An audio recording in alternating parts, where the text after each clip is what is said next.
Hey, salut à tous! Alors aujourd'hui, une vidéo pour présenter ma collection de fossiles qui provient de Villars-sur-Mer. Donc là, tous les fossiles que je vais présenter, c'est des fossiles que j'ai trouvés à Villars-sur-Mer, donc sur plusieurs fouilles. J'ai pas trouvé tout ça une journée. Donc aujourd'hui, dans toute la vidéo même, on va vous regarder les ammonites. Donc on va commencer par les ammonites. Donc tout ça, c'est les ammonites que j'ai trouvés. Bon, j'ai pas toutes les ammonites ici. J'ai mis seulement ceux que je trouve les plus beaux. Il y en a encore plein d'autres, des petites ammonites en pyrite qui sont vachement abîmées. Et donc là, vous avez déjà une bonne partie des ammonites que j'ai. Donc pour regarder ici, donc là, la plus grosse que j'ai, c'est celle-ci. Quand je parle la plus grosse, c'est celle où j'ai quand même quelques tours. Donc celle-là, j'ai pas encore nettoyé d'ailleurs. Chaque fois, je les mets dans les tiroirs et après, j'oublie de les nettoyer. Donc voilà, la fois je nettoie le centre. Malheureusement, j'aurais bien aimé qu'elle soit au moins complète là et là. Visuellement, ça aurait été mieux. Mais je ne peux pas tout avoir. Bon, en même temps, je vais vous mettre les espèces, si j'ai réussi à les identifier. Donc voilà, après, la plus grosse en pyrite, c'est celle-ci. Malheureusement, complète, il n'y a pas le centre. Donc ça, c'est le problème de beaucoup d'ammonites en pyrite. On n'a pas forcément les derniers tours. On a les premiers, mais pas les derniers. Et malheureusement, celle-ci, j'ai pas les derniers tours, ce qui aurait été plus visuellement un peu mieux. Celle-ci, je l'aime bien aussi. Je sais pas pourquoi. J'aime bien sa forme, elle est vachement large.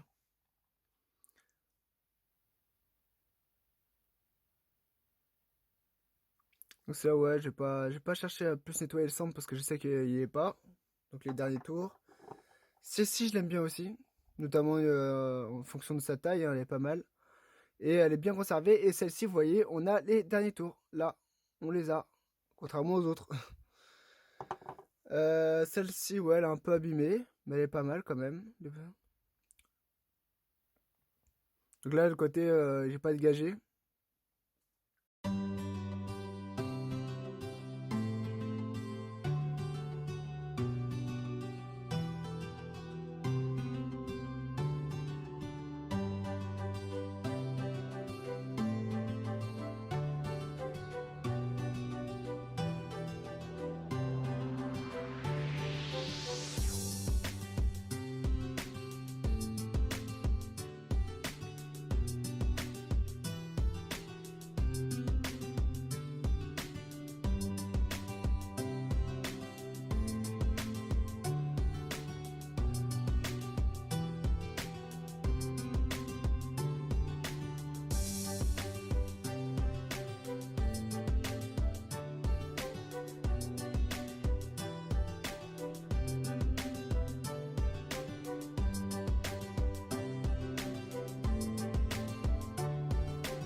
Des fois, j'ai réussi à récupérer des blocs avec une ammonite dedans. On avait celle-ci.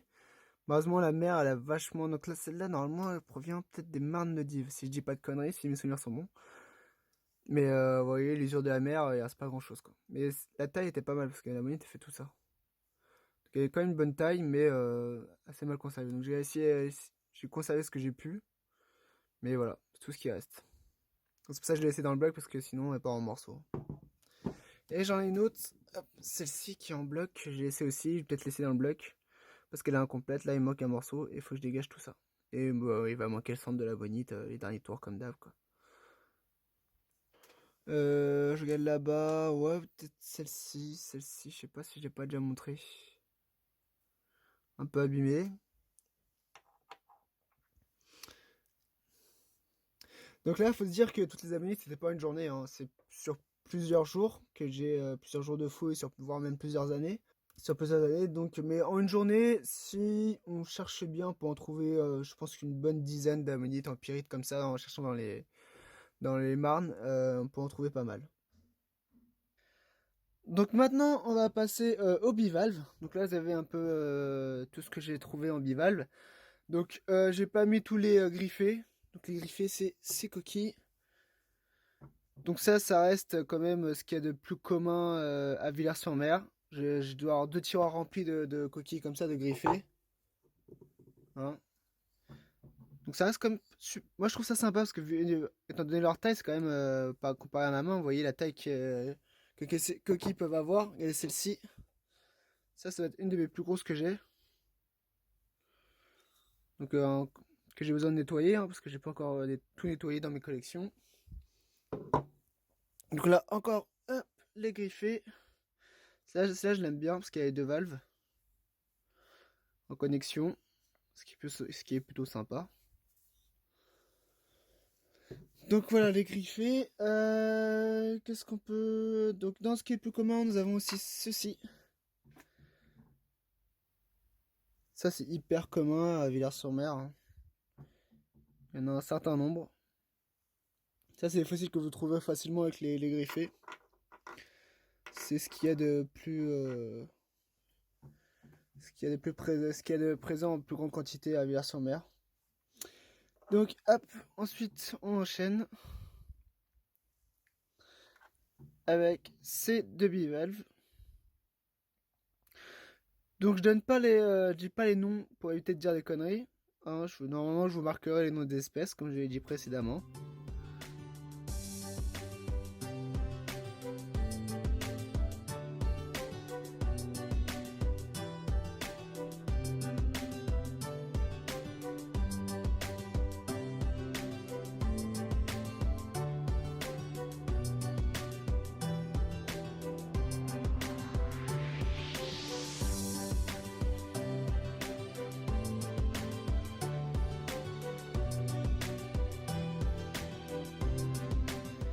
Mais pratiquement de tiers, c'est dommage.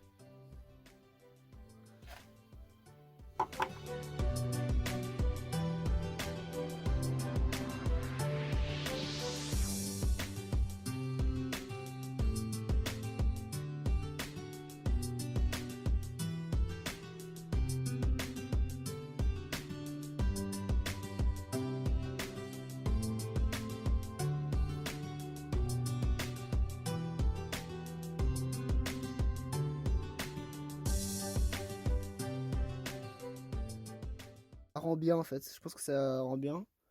Et le problème c'est que c'est hyper difficile à dégager. Là vous en avez d'autres, vous voyez. J'en ai trouvé pas mal. Hein. Plus ou moins bien conservées, certaines sont bien conservées, d'autres non. J'aime bien ces coquilles parce qu'elles sont brillantes, elles ont une certaine couleur, je trouve belles, tout simplement.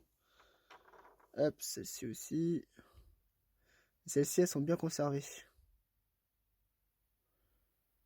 Pas trop usées, c'est plutôt sympa.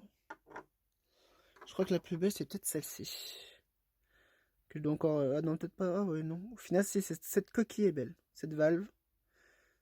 Avec cette couleur, cette brillance de coquille, elle est belle. Faut juste dégager ça, mais j'ai un peu peur de l'abîmer. Hein. Mais elle est belle, ouais.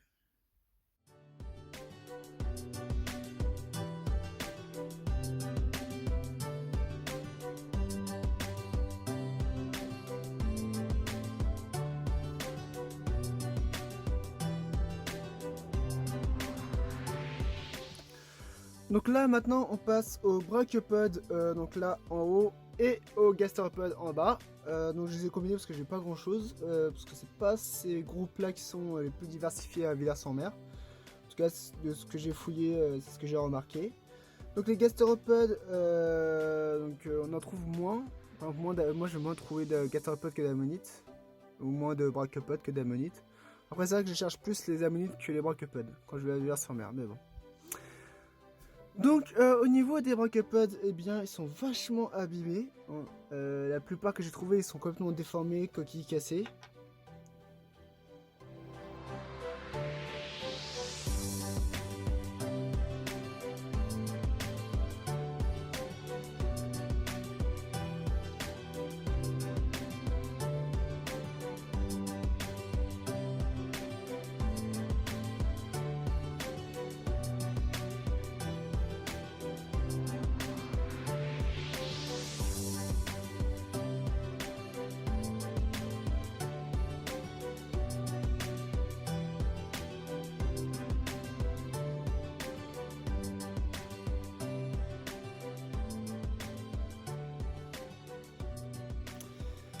Donc au niveau des gastéropodes, donc j'ai trouvé 7 coquilles. Donc là c'est plutôt même la moule interne. Donc c'est la plus grosse que j'ai trouvée. Assez abîmée par la mer, assez usée. J'hésite à la dégager pour avoir le reste, mais j'ai un peu peur que d'avoir tous les morceaux qui partent avec, en fait d'abîmer la moule interne, quoi. Donc pour l'instant j'ai pas touché. Celle-ci que je dois nettoyer, donc je sais pas si ça va donner grand chose, hein, parce que voilà.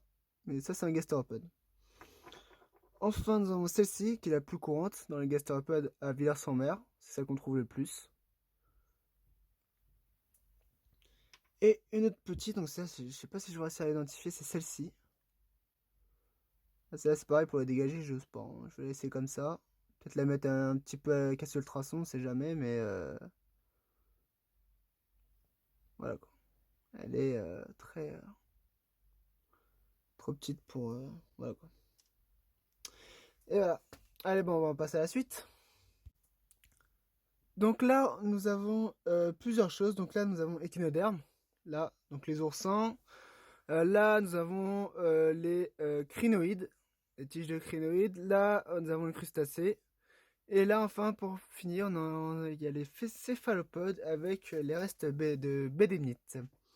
Donc on va commencer avec les oursins. Donc voilà, donc celui-ci c'est le plus beau que j'ai trouvé. Ah, encore malheureusement un peu abîmé, hein. Mais j'ai réussi à trouver, le laisser sur le bloc. Donc un que j'aime particulièrement c'est celui-ci. Au début je pensais que c'était un oursin actuel quand je l'ai vu sur la plage. Et au final non, c'est un fossile. Et enfin, hop, il y a celui-ci. Donc faut me croire c'est bien un oursin. Mais il est complètement usé. Vraiment. Mais c'est bien un oursin quoi. Comme quoi, des fois, on peut trouver des morceaux de galets en disant ouais, c'est rien, et au final, si, c'est quand même bien facile. Mais j'ai quand même ramassé parce que vraiment, pour voir que c'était un oursin, c'est dur, hein. Oups. Alors, après, nous avons tout ce qui est radiole, donc les épines d'oursin. Donc, celle-ci, c'est la plus grande que j'ai trouvée. Incomplète. Je pensais qu'elle était complète, mais en regardant en détail, non, il manque le bout. Donc, ouais.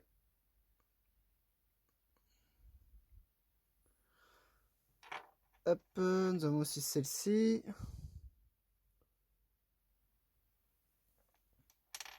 Celle-ci qui est similaire, qui est comme celle-ci en fait. Je pense que oui, c'est ça, c'est les mêmes. Qui est un peu plus abîmée celle-ci. Et enfin, celle-ci que j'ai prise. Elle est toute petite. Ah, mise au point, elle est un peu galère, mais elle est toute petite, mais c'est bien une radiole. Voilà. Complètement abîmée. Voilà. Au niveau des crustacés, donc, c'est les restes de pince que nous avons. Voilà, c'est tout ce que j'ai trouvé.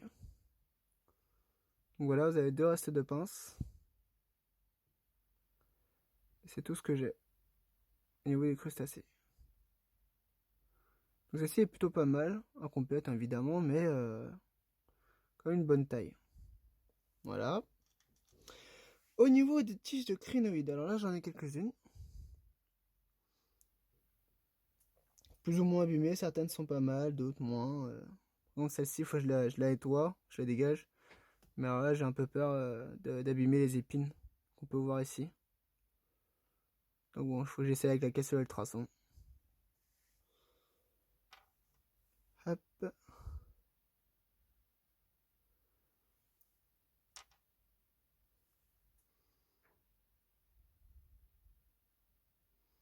C'est pareil, celle-ci, il faut que je la nettoie. Il y a plein de trucs que je dois nettoyer dans mes collections, j'ai toujours pas fait.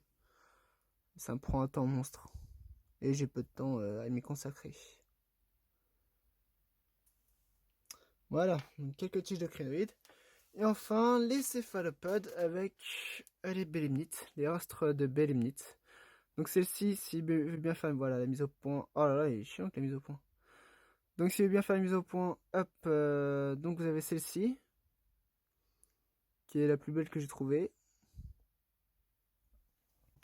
Et après, vous avez les autres. Donc ouais, toujours pas de mise au point, hein, évidemment. Donc voilà les autres. Hop. Donc voilà, après le reste c'est pareil.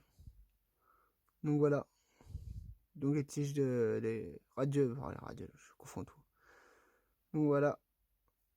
Les restes de bélénite en calcite. On peut le voir là.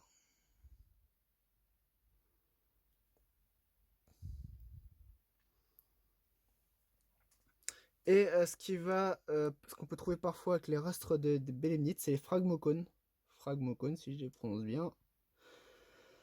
Donc, ce qu'on peut trouver parfois aussi avec les bélénites, ce sont les phragmocones.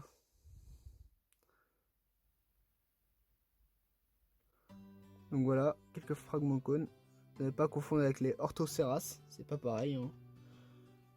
Les phragmocones sont juste des morceaux de reste de bélénite. En fait, ça va au-dessus. Vous avez le reste de bélénite comme ça, et vous avez le phragmocone juste au-dessus comme ça. Et voilà. Donc, on a terminé pour tout ceci. On va passer à la suite. Donc maintenant on va passer aux spongières à gauche là et aux coraux à droite. Donc on va commencer avec les coraux. Donc, vous avez celle-ci qui est pas mal. Qu'on peut rencontrer en morceaux comme ça. Donc là nous avons celle-ci que j'aime bien. On voit bien les détails du corail. Ça c'est un corail lamellaire si je me trompe pas.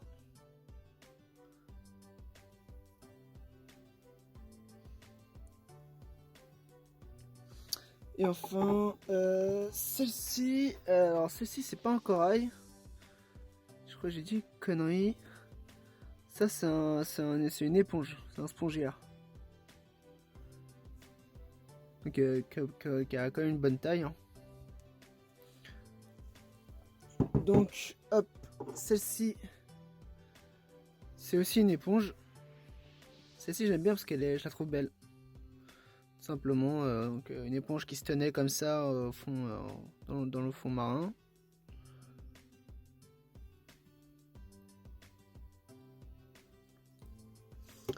Nous avons aussi celle-ci comme éponge.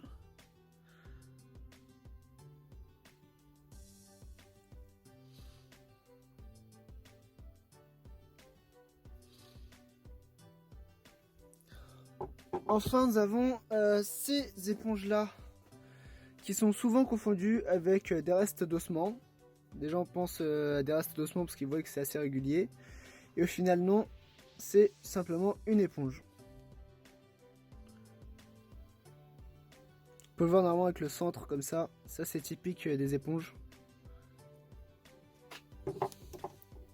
Et celle-ci, pareil, qui pourrait être confondue avec un morceau d'ossement. Regardez comme ça. On peut se dire, ouais, c'est un gros morceau d'os, un os de dinosaure. Et au final, non, c'est absolument pas ça. C'est juste une éponge qui a quand même une grosse taille. Hein.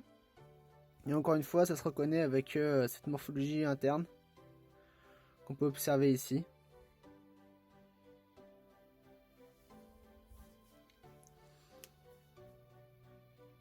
Et voilà. Donc quelques découvertes. Et ben, on va terminer par les vertébrés. Et donc voilà pour terminer ma petite collection de villars sommaires du vertébré. Donc là, c'est pas du vertébré, c'est du bois. Je voulais le rajouter parce qu'on peut trouver du bois à Villars-sur-Mer. Donc là, vous avez un morceau de bois. Et j'en ai d'autres encore, je montrerai pas tout ici. Donc là, nous avons un des trucs que je préfère, dont je suis plus fier, c'est en fait un morceau de côte d'ichthyosaure, probablement, hein, c'est pas sûr, mais ce serait probablement un morceau de côte d'ichthyosaure. Au début, ça peut être confondu avec du bois aussi, étant donné la couleur, mais non, c'est de l'os. Donc voilà. Donc là, hop, nous avons une petite dent de poisson broyeur.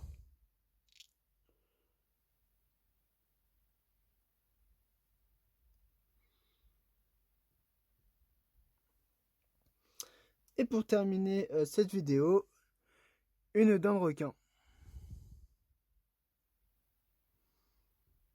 Qui est un peu abîmée, trouvée dans les marnes de Dives. Mais qui est malheureusement incomplète, partie en morceaux, et j'ai pas pu tout récupérer. Et voilà. Donc voilà, pour terminer, donc j'espère que cette vidéo vous aura plu, qu'elle va vous aider à identifier certains de vos fossiles. Et bah, sur ce, moi je vous dis à plus pour d'autres vidéos. Donc avant que la vidéo ne se termine, je tiens tout de même à préciser que dans les identifications que j'ai réalisées, il y a peut-être des erreurs. Je n'ai pas toutes les connaissances sur les fossiles des falaises des vaches noires. Donc si vous, vous avez trouvé des identifications ou si vous avez trouvé des erreurs dans ce que j'ai identifié, n'hésitez pas à me le dire en commentaire. Je rajouterai ça à ma vidéo pour compléter l'identification des espèces que j'ai dans ma collection. Cela pourra me servir notamment à moi, évidemment, mais cela aussi pourra vous servir donc à tous ceux qui vont regarder cette vidéo et à tous ceux qui ont besoin d'identifier des fossiles des falaises des vaches noires. J'espère que cela pourra vous aider à vous aussi.